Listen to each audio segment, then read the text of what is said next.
দক্ষতার সাথে শহরের রাস্তায় গাড়ি চালাচ্ছেন মাঝবয়সী এক নারী। রাতের ঢাকায় গুনগুনিয়ে গান গাইতে গাইতে উবার অ্যাপসের মাধ্যমে যাত্রীকে গন্তব্যে পৌঁছে দিয়ে চলছে তার সংসার। জবাব কিছুই তা দিতে পারি নাই, শুধু পথ খুঁজে কেটে গেল এ জীবন সারা, এ জীবন সারা। মেয়েরা যখন উঠে আমার গাড়িতে তখন ওরা পুরো ফ্যান হয়ে যায়, মনে হয় আমরা অনেক বছরের বান্ধবী। অনেকে তো কিস টিস করা শুরু করে দেখে পুরো পাগলের মতো। তো এরকম অনেক বান্ধবীও আমার আছে আনটিল নাও।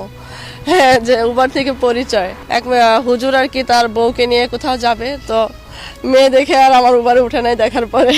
ওইটা ছিল একটা ঘটনা। মেয়ে মানুষের গাড়িতে যাবে না। অনেকে আবার উঠে ভয় পায় যে মেয়ে মানুষ চালাতে পারবে কিনা, ঠিক আছে কিনা। পরে যখন চালানোর পরে বলে যে না, অনেক সুন্দর ড্রাইভ করেছেন। দিনের বেলা বিভিন্ন